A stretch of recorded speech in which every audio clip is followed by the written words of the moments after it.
Estamos aqui hoje para fazer uma gravação de um conteúdo muito especial aqui com um especialista de comportamento seguro. É uma honra estar compondo a mesa hoje aqui com Pedro Espíndola, o nosso convidado, Maurício Lousada. E aí, Maurício, a gente queria começar já falando contigo um pouco sobre cultura de segurança. Perfeito. Primeiro eu quero agradecer a oportunidade, dizer que é uma grande honra estar aqui, deixar um abraço para vocês, toda a equipe da São Marcos, sempre uma grande honra estar aqui. E essa é uma palavra interessante, cultura, né? E aí eu já queria começar trazendo uma coisa que eu tenho tentado desmontar ao longo do tempo, que é o conceito cultura de segurança. Eu vou explicar por quê. Eu gosto muito de falar que a gente não precisa criar uma cultura de segurança, o que a gente precisa é reforçar a segurança na cultura. A gente não conhece nenhuma empresa que diz assim, a gente precisa criar uma cultura de produtividade, a gente precisa criar uma cultura de entrega. Por quê? Ser produtivo faz parte da existência de uma empresa. Uma empresa ela não existe se ela não for produtiva. Por isso nós nunca ouvimos, né, alguém falar, agora a empresa tem que criar uma cultura de produtividade. Produzir faz parte da razão de existir de uma empresa. Qualidade também. Se eu não tiver qualidade, eu não vou me manter no mercado. Quando a gente fala, vou criar uma cultura de segurança, parece que a gente tem a cultura empresarial aqui e, em paralelo, eu vou criar uma outra cultura que é a cultura de segurança. Então, hoje, o que eu tenho falado muito é apenas cultura. O que nós precisamos é inserir a segurança dentro da cultura que já existe dentro da organização de uma forma mais forte. Porém, é um termo muito utilizado, cultura de segurança, e a gente pode usar ele livremente nesse nosso bate-papo. Mas uma coisa importante é isso, cultura tem a ver com a forma como a gente pensa, a forma como a gente age frente a uma situação, como a gente acredita, né? E a cultura, ela propaga na organização a partir das decisões das pessoas. A São Marcos tem a cultura dela, né? Sim. E essa cultura, ela vem de como os executivos acreditam e como no dia a dia isso acontece. Quando a gente fala, por exemplo, de prevenção de incêndio, também pode ter uma cultura voltada para isso, mas mais importante do que isso é ter a cultura de prevenção de incêndios dentro da cultura empresarial. Bacana. Assim, a forma de pensar, né, sobre a cultura de segurança, não como cultura de segurança, mas sim algo que precisa estar internalizado em uma única cultura, que é a cultura empresarial, né? Perfeito, legal. É isso mesmo. E, Lousada, como se dá a jornada, né, para a implementação dessa cultura na empresa? Como é que é abordado, como começa e quais os passos ali para que essa cultura seja implementada, né, na organização? Eu acho que a melhor analogia que a gente pode fazer é uma analogia com uma família, né? Como é que a gente faz, né? Uma criança que vai crescendo dentro de uma família, ela vai sendo contaminada pela cultura dos pais. A cultura da criança nada mais é do que um reflexo da cultura dos pais. Então, por exemplo, crianças que comem coisas saudáveis normalmente estão associadas a pais que comem coisas saudáveis e a criança vê o pai comendo coisa saudável, né? Todo mundo que tem filho, acho que fala, queria que meu filho comesse brócolis, né? Queria que meu filho comesse alface, né? Só que tem muitos pais que falam que gostaria que o filho comesse brócolis e alface e na frente do filho não come isso, ou então entrega para ele no momento que ele começa a chorar, um salgadinho daquele industrializado, não tenho nada contra o salgadinho industrializado, mas para quem está esperando uma comida saudável, entregar um salgadinho industrializado não seria a melhor maneira. Porém, se a criança vê o pai e a mãe continuamente comendo uma comida saudável, é natural que essa criança vai comer uma comida saudável. Às vezes a criança não come comida saudável por um outro motivo, porque o pai ou a mãe diz assim, olha, põe um potinho de brócolis, lá você gosta de brócolis, estou falando, vai ver que você não gosta, né? Põe um potinho de brócolis e fala, ó, já fala assim, antes da criança pôr na boca, ó, não é muito gostoso, mas é bom. Né? Aí a criança já vai ter aquilo na frente, ou seja, a forma como quem lidera aquela família pensa vai influenciar quem está na base. Por isso a jornada de cultura ela sempre começa top-down. É no alto nível da organização, dentro da mais alta liderança, a segurança tem que se fazer como algo presente, não só como um discurso, não só como uma declaração, mas como ações em tomadas de decisões. Por exemplo, quando uma empresa vai fazer uma aprovação de um budget para o ano seguinte de investimento em alguma coisa, o quanto daquele montante é de fato voltado para a segurança, quanto é voltado para, por exemplo, adequação de normas regulamentadoras, NR12, quanto é voltado para a prevenção de incêndio, quanto é voltado para aquilo que garante a segurança física, as instalações do equipamento. Essa tomada de decisão, ela diz muito sobre o quanto esse topo da organização realmente pensa em prevencionismo. Se eu penso assim, eu vou fazer um investimento pequenininho nisso, em detrimento de outras coisas, eu estou mostrando através da minha decisão que outras coisas são mais importantes do que essa. Não é o que eu falo, eu até posso falar, segurança é a coisa mais importante que tem, mas e na hora de tomar uma decisão, como é que eu tomo?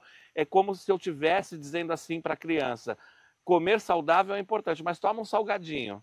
Então, conforme eu tomo a decisão lá em cima, eu vou influenciar embaixo. Por isso, a cultura ela sempre faz top-down. Eu preciso começar no mais alto nível da organização, no sentido de que a auto-organização, o alto nível, o CEO da companhia, o diretor da companhia, ele precisa acreditar que aquilo é importante e ele vai de forma verdadeira e espontânea, difundindo isso para os níveis hierárquicos mais abaixo, né? Eu costumo dizer o seguinte...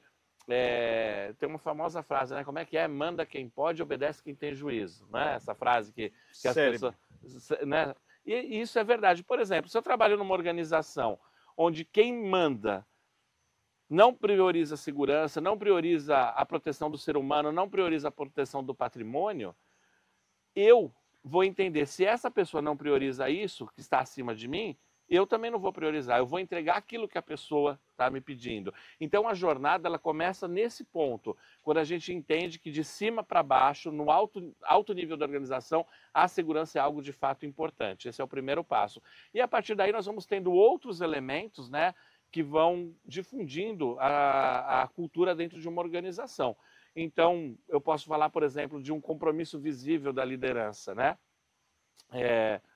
Não basta você ter um compromisso, esse compromisso ele tem que estar visível, né?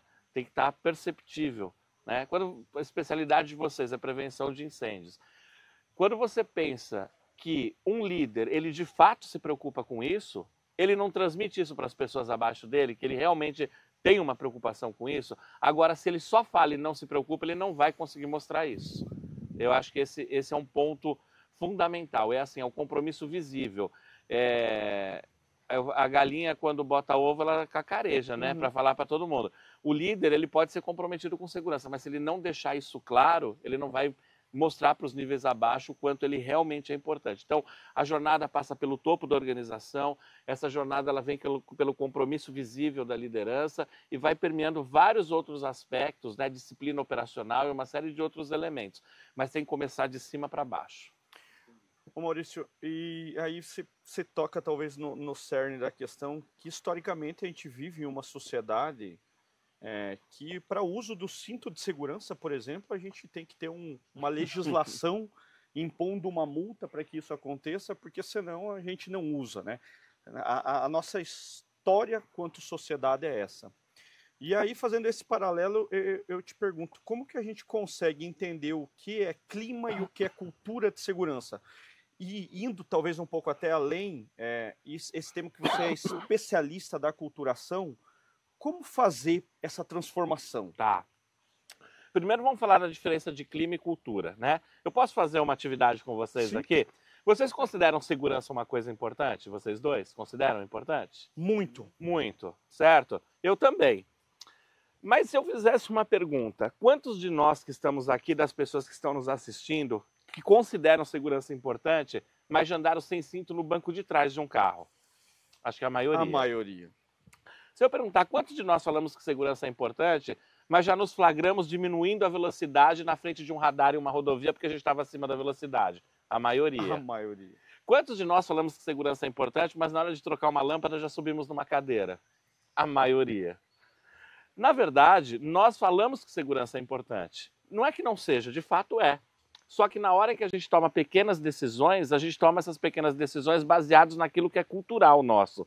Então, subir numa cadeira para trocar uma lâmpada é algo normal, porque nós nunca fizemos uma avaliação de risco real, né, do quanto pode ser perigoso fazer isso. Falar que segurança é importante é clima. Eu falo que segurança é importante. Eu escrevo que segurança é importante. Eu posso, numa empresa, escrever assim: segurança é a coisa mais importante que tem. Eu estou criando um clima. Porém, se na hora de tomar as decisões, as pessoas não tomam as decisões corretas, como colocar o cinto, no lugar de subir uma cadeira, subir numa escada, isso é só clima, não é cultura. E muitas empresas vivem de clima. É muito comum acontecer isso que eu vou contar para vocês agora. Eu trabalho muito com palestras, né? E vou fazer uma palestra numa empresa, aí chega lá o diretor, pega um microfone e faz uma declaração assim: pessoal, nós estamos aqui na CIPAT, Semana Interna de Prevenção a Acidentes. Nós trouxemos aqui um palestrante que vai falar de um tema importante. Por favor, prestem atenção na palestra dele, porque segurança é a coisa mais importante que tem. Eu peço licença, eu vou ter que me ausentar porque eu tenho uma reunião importante, mas assistam a palestra. Ou seja, a ação dele, desculpa o verbo que não existe, desfala tudo que ele falou. Por quê? Porque o clima é isso, o clima é quando eu falo que é importante, o clima é quando eu declaro, quando eu escrevo, mas as minhas ações nem sempre estão voltadas para isso. A cultura não é o que eu falo nem o que eu escrevo, é o que eu faço, né? Então, acho que fazendo um paralelo com o que a São Marcos faz, se a gente pensasse assim, tem muita gente que pensa assim, poxa, é super importante eu ter um sistema de prevenção de incêndios, a gente aqui cuida disso, é importante, mas na hora de realmente fazer, não está preocupado tecnicamente com todos os detalhes que são importantes para que realmente a vida das pessoas e o patrimônio seja preservado. Ou seja, eu posso ter um clima onde eu falo que prevenção de incêndios é uma coisa importante, mas vai ser cultura no momento em que eu, de fato, fizer aquilo pensando na melhor maneira de fazer, né? E a melhor maneira de fazer significa como? Ter talvez os melhores equipamentos, a melhor assessoria, mas também preparar as pessoas para isso, né? Vou dar um exemplo, né? Quando se fala de simulados de evacuação. Numa empresa que tem clima, a hora que toca a sirene ou um simulado, a pessoa sabe que é um simulado. Um monte de gente sai e aquele fica assim, não, eu estou no meio de uma reunião, agora não dá para eu sair não. É clima. Numa cultura, um simulado é levado a sério. Por quê? Porque no momento em que o simulado acontece, você precisa retratar a situação real, porque se ela acontecer, eu estou verdadeiramente preocupado com as pessoas. Então, essa é uma diferença flagrante entre clima e cultura. Eu não vou citar o nome aqui, nem vou falar a frase exata, mas eu atendi recentemente um cliente que eles tinham uma frase muito bonita de segurança estampada nas camisetas, em todos os lugares, dizendo que segurança era a coisa mais importante. E eles estavam me contratando para tratar 4 óbitos que tinham acontecido em um ano.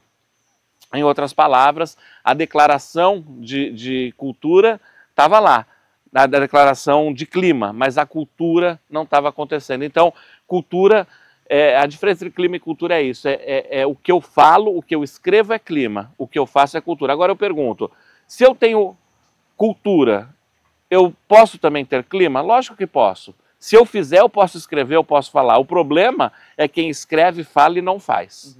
Coisa complementar àquele, e eu tenho que estar pronto para fazer isso também, né? Então, os aspectos humanos, eles estão muito fortemente relacionados com os investimentos físicos que são feitos. Porque eu posso fazer um melhor investimento, mas se eu não tiver as pessoas sabendo operar, sabendo e dando importância para aquilo, esse investimento ele vai por água abaixo. Esse tópico é muito rico, né?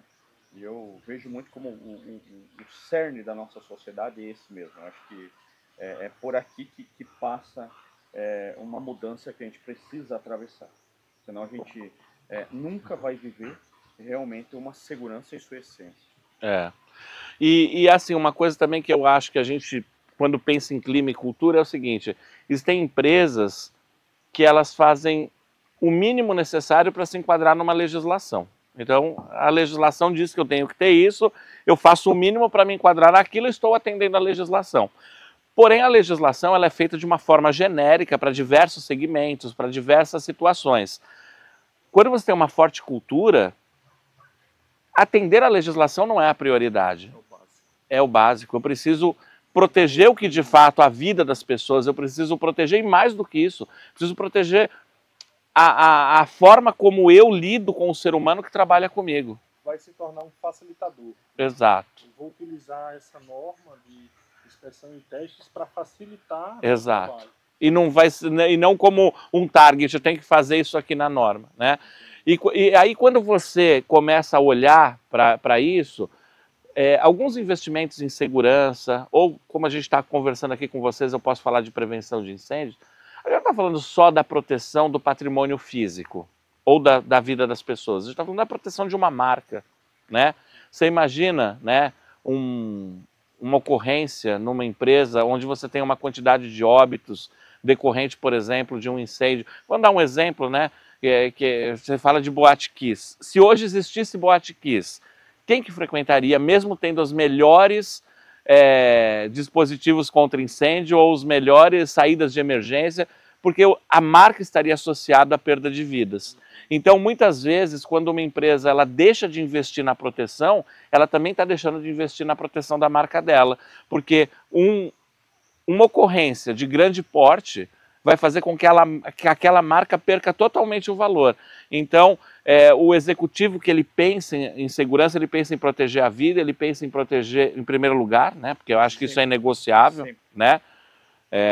Se você não proteger a vida, então alguma coisa está errada, né? Então, primeiro proteger a vida, proteger o patrimônio, que é um investimento, eu tenho meus equipamentos, eu tenho a minha estrutura, mas também de proteger a marca, né? Então, esse é um pensamento de cultura. A longevidade dos negócios. Exatamente. Que realmente pode ser afetada. Claro. Numa situação dessa. Perfeito. Entrando num tema, né, de como mensurar esse avanço de uma cultura, né, vamos falar de cultura de segurança, mas como medir? Chega numa organização, de onde começa essa... Como entender, né, Pedro, onde se está, por exemplo? Onde se está e como fazer ali para evoluir, como medir essa... Bom, existem várias metodologias para você conseguir mensurar uma cultura, né? A presença da segurança na cultura, para a gente não falar cultura de segurança, que poderia ser usado, mas tem várias maneiras de você fazer essa aferição. Então, existem algumas metodologias. Então, por exemplo, curva de Bradley, que é um sistema criado inicialmente pela DuPont, mas você tem outros como Hearts and Minds, existem várias formas de métricas para você trabalhar. Eu, particularmente, gosto da curva de Bradley, que é uma metodologia que divide a evolução de uma cultura em 4 grandes quadrantes. Eu vou falar aqui do pior para o melhor. Vamos começar o primeiro quadrante, que é a pior cultura, que é a cultura reativa, né? A cultura reativa é aquela que as pessoas elas não pensam em segurança, não gostam de segurança e reagem de uma forma negativa quando a gente pensa sobre isso. Reagem de uma forma negativa quando a gente fala em prevenção como um todo. Um exemplo que eu gosto de usar é o uso do cinto de segurança que você trouxe aqui. Bacana. Na cultura reativa, a pessoa não quer usar o cinto e ela sempre tem uma desculpa. Vocês conhecem alguém que tem uma desculpa do tipo, eu não uso cinto porque eu conheço uma história de um carro que capotou, pegou fogo, o cara estava de cinto, não conseguiu tirar o cinto e morreu. Logo, o cinto de segurança é perigoso. Já ouvi. Já ouviu? É o que a gente chama de viés, é um viés de análise. Eu conheço um caso desse e eu tomo aquilo como verdade porque eu sou reativo. Eu desconsidero as milhares de pessoas que todos os dias deixam de morrer porque estão usando o cinto. Mas aquele caso do cara que morreu e não soltou, ele fica. A cultura reativa, ela procura encontrar justificativas. Ah, mas eu não preciso fazer um investimento em segurança porque aqui não acontece, né? Ou eu não preciso fazer um investimento num sistema de prevenção de incêndios porque a minha estrutura aqui é uma estrutura que não tem materiais inflamáveis, não vai acontecer. Então ela é totalmente reativa. À medida em que a gente evolui, a gente vai para uma próxima cultura. Então, no caso do cinto de segurança, é o cara que não quer usar o cinto, eu simplesmente não uso. Aí a gente vai para uma segunda fase da cultura, que é a cultura dependente. Eu passo a fazer o certo porque eu tenho medo de alguém me punir. Então, eu uso o cinto de segurança quando eu tenho legislação. Eu tenho um guarda lá, policial, né? Nós estamos gravando isso aqui no município de Belo Jardim, interior de Pernambuco. Entre Caruaru, uma cidade grande que tem próxima aqui, que, aliás, é um dos melhores São João do mundo, né? 50 quilômetros. 50 quilômetros. Entre Caruaru e Belo Jardim, existe um postinho de polícia rodoviária. E quem vem de van de lá para cá, sempre passa por isso. Entra na van, tá todo mundo sem cinto. Quando chega perto do postinho, o motorista fala assim, pessoal, polícia. O que o pessoal faz? Cinto. Todo mundo põe o cinto. Quando passa do postinho, o motorista fala, passou. O que o pessoal faz? Solta. Solta o cinto. É a cultura dependente. Eu faço com medo de ser punido, eu faço porque senão vou ser advertido. Ou eu implemento um sistema de prevenção de incêndio porque a legislação manda que eu faça. Se a legislação não me mandasse, eu não faria. E ainda assim eu vou fazer atendendo o básico, o mínimo requisito, e não vou avaliar se eu poderia fazer algo melhor para garantir a vida das pessoas, porque a minha preocupação não é essa, é só ser dependente. Depois a gente vai para um outro nível, que é a cultura independente, é aquela em que eu cuido de mim. Então, seria mais ou menos assim. Eu entro no carro, nós três vamos fazer uma viagem, eu coloco o cinto, porque para mim é importante. Porém, você que está do meu lado não coloca, e você que está no banco de trás não coloca, eu falo, cada um com seus problemas. É a cultura independente, onde cada um cuida de si. Então, eu cuido só de mim. Eu acho que isso que eu vou falar não existe, mas para a gente fazer uma analogia, imagine que você tivesse uma empresa onde você tem um prédio administrativo e um outro prédio fabril, e a pessoa vai fazer um investimento numa proteção, lá no sistema de proteção contra incêndio. Ela fala, onde é que eu fico mesmo? Eu fico no administrativo. Aqui eu vou fazer um belo investimento, porque se acontecer alguma coisa eu estou aqui. Ali eu faço o básico, ou seja, eu cuido mais de onde eu estou e não me preocupo com o entorno. É uma cultura onde cada um cuida de si. E aí, última fase da curva de Bradley a melhor é a cultura interdependente, é onde eu entro no carro, nós dois colocamos o cinto, mas você está no banco de trás, você não coloca. E eu pergunto, você colocou o cinto? E você reage de uma forma positiva, ao invés de falar, putz, cara chato, está dirigindo, é que nem dá multa atrás, você fala, puxa, obrigado, e coloca o cinto. Onde eu tenho um cuidado mútuo, onde um cuida do outro. E eu acho que fazendo um paralelo com a atividade de vocês, seria algo como, eu penso em prevenção de incêndio de uma forma onde eu cuido das pessoas que trabalham comigo e capacito essas pessoas para que elas também cuidem umas das outras numa situação de um sinistro. Então a cultura interdependente é aquela onde a gente cuida da outra. Então reativa. Reativa é que para mim não importa, eu sou reativa a isso. Dependente, eu faço certo cumprindo a legislação ou com medo de ser punido. Aí você tem a dependente, né, que eu faço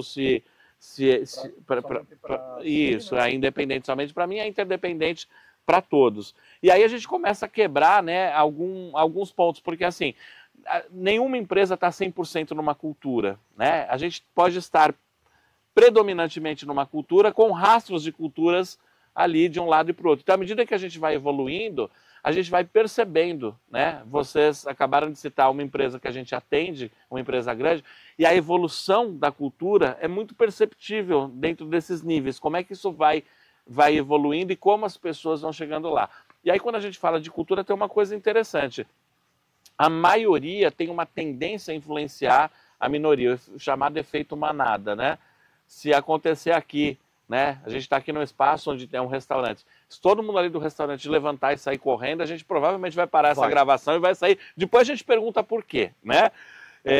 E na cultura é assim também. Quando eu tenho uma cultura, por exemplo, independente ou interdependente, e pessoas chegam com uma cultura reativa, a tendência delas é se adequar à cultura que a empresa tem. Por exemplo, vamos nós aqui, tem um monte de gente ali, ó, tem gente produzindo atrás, vocês sabiam que tem gente atrás dessa câmera, né? Tem gente aqui.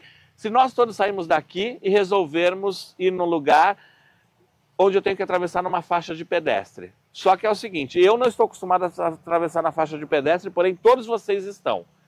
No momento em que vocês começarem a atravessar na faixa, o que eu vou fazer? Eu vou segui-los.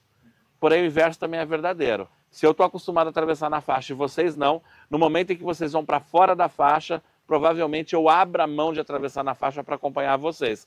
A menos que eu tenha a segurança como um valor verdadeiro dentro de mim. O valor é aquilo que não é negociável. Pessoal, como vocês estão acompanhando aí, perceberam, a conversa se alongou. É uma conversa muito rica com o Maurício. Então a gente vai dividir esse vídeo, vai ter uma segunda parte aqui. Comenta, deixa dúvidas e compartilha. Te vejo lá.